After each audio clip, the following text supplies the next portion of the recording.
And the 8.5% unemployment number is really misleading. Here's why.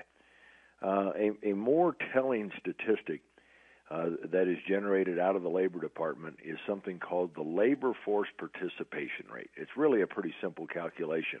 It's the number of people that either have jobs or are at least looking for a job, want a job, compared to the total age-eligible population. Now, most times in a normal economy, that's running around 66, 67%. Right now, it is just 64%. That's the lowest it has been since 1983. And what that means in raw numbers is that right now there's about 843,000 people who really should be, normally, would be in the workforce that are not. So that 8.5% is a very misleading number. The smart people at Investors Business Daily have tried to adjust that for normal times, normal participation rate, and they say a realistic unemployment number is much more like 11.5%, not 8.5%. So long story short, I am still one of those convinced that what Barack Obama and this administration have done has actually made this recession worse, deeper, and certainly more prolonged. Exactly the same thing that smart historians have told us happened with FDR's meddling in the New Deal era back in the Great Depression. Well, what is the labor force participation rate? What does that mean, and what is its importance to the unemployment rate? Well, you think about it. If you've got more people in the population that are employed or at least want to be employed, you're going to produce a lot more.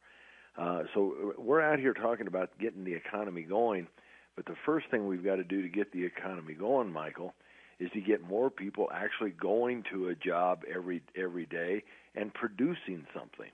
It's just absolutely shameful to talk about a recovery while the trend is still going against us. This is an important thing. If you look at just from the time that Obama took office, January of 2009 until last month, the downward trend of the labor force participation rate is pronounced. We've lost about 2 percentage points from the normal. That means hundreds of thousands of people that used to be working, normally would be working, now are not working.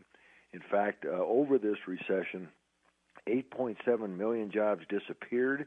We're still looking for 6.2 million of those to come back. So for Barack Obama to say that his policies somehow are healing our economy, that somehow he is supposed to be granted another 4 years to continue the course we're on, that's lunacy. And I think most people understand that. That's why 3 out of 4 people, when asked, say America's on the wrong track, and Barack Obama's put us there. What is the real unemployment rate right now? Well, you can go to the Labor Department to get that, too. If you're looking at how many people really in a normal situation should be in the labor force, how many people now are forced to take a part-time job when they would really like full-time employment, how many people have thrown up their hands, given up, and walked away, not even looking for a job.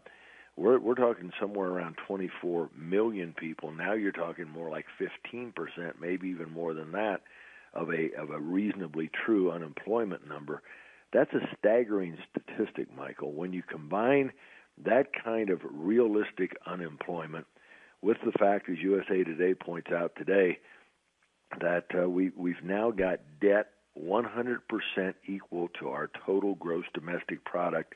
Michael, there are only 6 other nations in the entire planet, developed nations, that have that much debt compared to their total economy. And Barack Obama is pretending all is well and that we're healing. This is nonsense. It's like if he came upon a drowning man, he's the kind of guy who would take a cup of water out and tell the man that now you feel better, don't you? No. We're still drowning. Somehow, some way, confidence has to get infused back into this economy, and Barack Obama is doing just exactly the opposite.